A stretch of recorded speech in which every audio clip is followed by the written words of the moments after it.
Someone has said, and I think rightfully so, that living in the family is both exhilarating and exasperating. That living as husbands and wives, parents and children, brothers and sisters, grandparents and grandchildren is both exhilarating and exasperating. Family life, I think we would agree, brings some of life's greatest joys, but it also brings, doesn't it, some of life's greatest frustrations.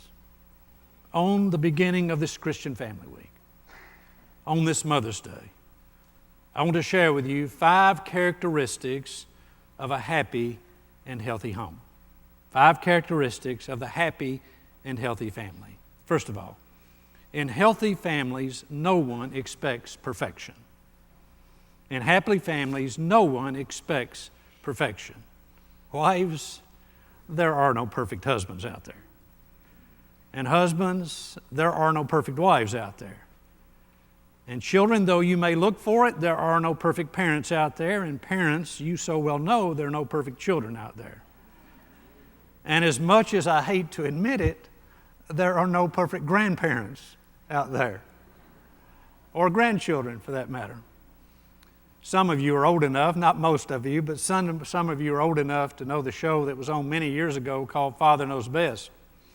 It was on in the late 50s to early 60s, which tells something about some of us.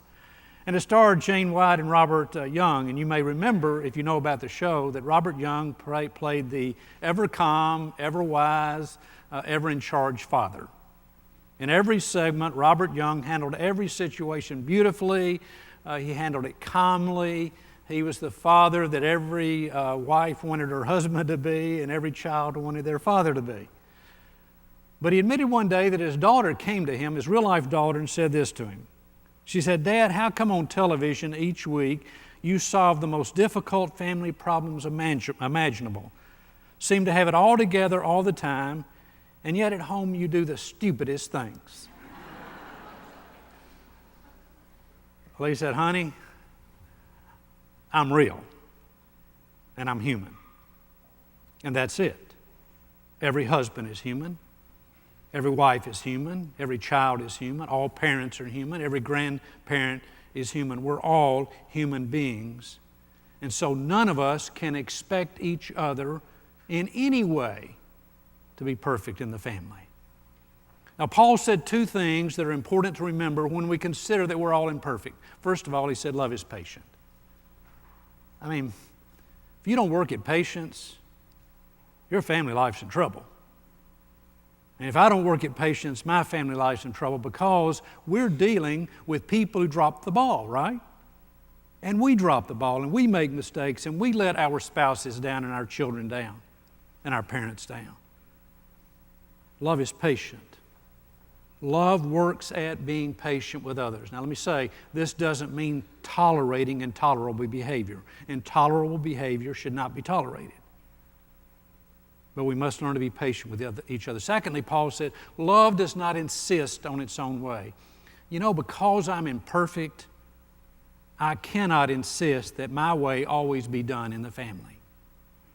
And because my wife's imperfect, she cannot insist that it always be done her way. And we parents, because we're imperfect, cannot insist to our children that it always be done our way. No one in the family can ever say it has to be done my way, because none of us are perfect. Secondly, in the healthy home, 2 key words are regularly spoken. In the healthy home, 2 key words are regularly spoken, and those words are, "I'm sorry." I don't know if you're a country music fan or not, but some years ago, Kay Lynn sang a song titled 2 Little Words. And the context of that song was that her boyfriend had texted her and canceled their date that night. So she sings about her response to her boyfriend texting her on the day of the date and canceling it without much explanation. And so Kaylin sings, "I'm sitting here picking red polish off my nails, spinning my phone trying to make heads or tails of what you did and what you're going to do, watching your name go round and round, but I'm not home for you. I'm only doing what's necessary. Now what you need to do for me is expand your vocabulary with 2 little words just to make this right. 2 little words get you back in my life. If you want to show me I'm what you deserve, you've got to say those 2 little words. I'm sorry. I love that closing part. If you want to show me I'm what you deserve, you've got to say those 2 little words. And I'll be the first to admit one of the hardest things in the world to do as a human being is to say I'm sorry, right? Let me tell you 3 things that happen when you say I'm sorry. First of all, you tell that person how much they matter in your life, that you truly do love them, and you do not want that mistake, your error, what you've done, to diminish that love. When you say I'm sorry, you're saying you are so important to me that I'll get over my hang-up about it, and I'll say I'm sorry so that I don't blemish our love. Secondly, you're admitting your regret. It's one thing to say the words I'm sorry, it's another thing to confess that you really do regret what you've done. And thirdly, we accept responsibility. So when we say we're sorry, we're saying your love is so important to me, I don't want that damaged at all. I regret what I've done, and I'll do better. In a happy and healthy home, those words are spoken often by husbands, by wives, by parents, by children. Thirdly, in the healthy home, family persons work at respecting one another. Somebody has said, and again, I think rightfully so, home is the place you go when you're tired of being polite and respectful to others. Let that sink in. Sadly, home is the place you go when you're tired of being respectful and polite to others. Paul said here, love is not rude. You know what the word rude means? It means discourteous. It means disrespectful. It means impolite. Let me tell you what I think it means to be respectful in the home to each other. This is my list. It's parents respecting that our children are different than us and are growing up in a different time, and thus not expecting them to be just like us. One of the worst things we parents can say is, when I was your age. Well, we're not their age anymore, are we? And the time in which they're growing up is very different. To respect our children is to understand the differences in the times they live. It's fathers and mothers teaching sons and daughters that women are equal and have unique gifts that enrich life. It's in the home that equality should be learned. It's husbands respecting the demands of the wife mother and stepping up to do our part in the domestic responsibilities within the home to ease the load. What can I do, honey? How can I help? Yes, I've had a rough day, but so have you. What can I do to help?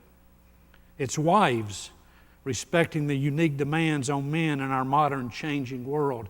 And we are in a changing world, and the demands upon men are far more significant than they've been in many a year. It's teenagers respecting the life experiences we adults have had over the years which guide our decisions. Listen, teenagers, I understand that you don't want to hear, and we shouldn't be saying when I was your age, but I do want you to understand at our age we've learned some things. We know some things. We've learned by mistakes, we've learned by good decisions, but we've learned, so we've got something to offer. May not want to hear it, but we do have some good things to offer. It's each family member, husbands, wives, parents, children, respecting each other enough to watch the tone in our voices and the words we use when we disagree. It's one thing to disagree. The tone with which we disagree is often quite harmful. It's grandparents respecting our children and trusting their decisions for child rearing, even if different than before. We see our grandchildren, they now live in Frankfort, Kentucky. As you know, we see our children, our daughter and son-in-law and grandchildren, hopefully about every 5 to 6 weeks. And I'd be less than honest if I didn't say we gritted our teeth watching them parent. But they're the parents. And they're good parents. And Pat and I need to back off and respect them as parents and let them parent. Now, we get to grandparent, however. however we want to. You see what I'm talking about? Respect. Husbands respecting wives, wives respecting husbands, parents respecting the rights of children, children respecting the knowledge of parents, on and on the list goes. Love is not discourteous or impolite or disrespectful. Fourth thing, in the happy home, constructive communication is a priority. In the happy and healthy home, constructive communication is a priority. Let me tell you the two components of constructive communication. First of all, time with each other. There is no way in the world for us to really communicate with one another at the deep level we need to in family life if we don't make time for one another. Many of you know that one of my favorite singing groups is Alabama. And I've shared previously one of my favorite songs from Alabama. It's called I'm in a Hurry. I'm in a hurry to get things done. I rush and rush till life's no fun. All I got to really do is live and die, but I'm in a hurry and I don't know why. I hear a voice and it says I'm running behind. I better pick up my pace. It's a race and there ain't no room for someone in second place. I'm in a hurry and I don't know why. Many of the problems in family life boil down to that. We are so busy rushing here and there, not taking time for each other as husbands and wives and parents and children, that we're paying a big price for it. You cannot communicate effectively if you're constantly rushing here and there with no time for each other. The second component of effective communication is listening. Someone once said that hearing and listening are two different things, aren't they? I've had to learn to listen. I've always been able to hear my wife. It doesn't mean I was listening to my wife. I've always heard our children. Doesn't mean I was really listening to our children. And then there's what Stephen Covey said about listening. He said, most people do not listen with the intent to understand. They listen with the intent to reply.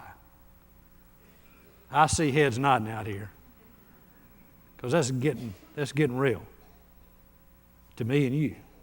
How often, especially when we're in a disagreement with somebody in the family, are we focusing on our response, what we deserve, what we need, how we ought to respond, rather than really listening to the other person? You cannot thrive as a family where there is not effective, faithful, constructive communication. And that will not happen where we do not make time for one another and where we do not really listen. And finally, I would say in the healthy family, there is steady encouragement of one another. The Apostle Paul, who wrote 1 Corinthians 13, said in the book of Thessalonians, therefore encourage one another and build each other up. Every one of us needs that, don't we? Don't you wives need your husbands to encourage you? Don't you husbands need your wives to encourage you? I know teenagers and children need the parents to encourage them. And kids, I'll tell you, your parents need some encouragement along the way. I read about a study recently of teenagers, and this is just the last few years, and they asked teenagers, what is the most important thing your parents can give you? And in this study, they had a list of the things that parents might provide, beginning with the basic material needs. And they had a long list of things that the teenagers rated as to the need of their life. And guess what? The number one thing that teenagers said they needed from their mom, their dad, their coach, their teacher, their mentor, their peers: encouragement. It wasn't what you could buy. It wasn't making sure they got everything they wanted. It wasn't always agreeing with them. But it was encouraging them. The number one thing teenagers tell us they want from us, and we understand it, is encouragement. Let me tell you quickly 5 things that I believe encouragement does. It feeds our spirits. You're fed when somebody encourages you, aren't you? It deepens our hope. Maybe I'm struggling and somebody encourages me and hope comes alive again. It heightens our self-esteem. You can't help but feel better about yourself when somebody encourages you. It empowers us to keep on keeping on. I don't feel like keeping on, but somebody encourages me, so I keep on. And it kindles the realization that we matter. I matter enough to you that you take the time and you give the energy to encourage me. I wish for you, as I want in my own life, happy and healthy family life. I want love to be real in your families and love to be real in mine. And I do believe 5 things have to happen. We can't expect perfection. We must say regularly, I'm sorry. We must respect one another in the family. We must give the time and listen in constructive communication. And we need to be encouragers of each other. Paul said here, beautiful thing about love. Love bears all things, believes all things, hopes all things, endures all things. May that be true for each of us, individually and in our family life. Amen. I call your attention now to your bulletins, to our affirmation of faith for the morning, and let us stand as we affirm our faith.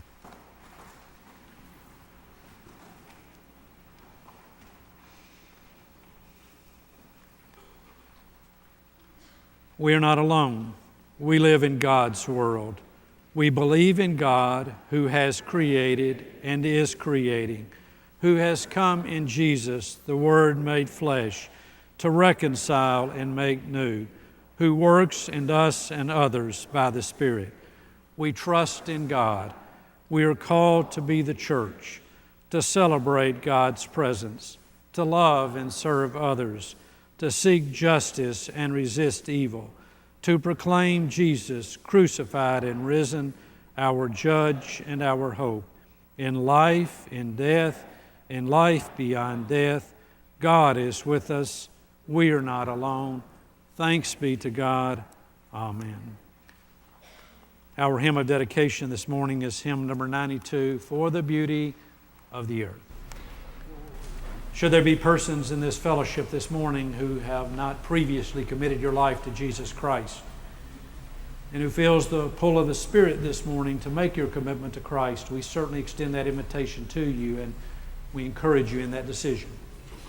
And if this morning you wish to make a commitment to Christ as Lord of your life, you may do so privately, right where you are between you and God, or you may come here to this altar and share it with us publicly. If there are persons who are interested in becoming members of Germantown United Methodist Church, then I invite you to speak to Rebecca or me after the service. Hymn number 9.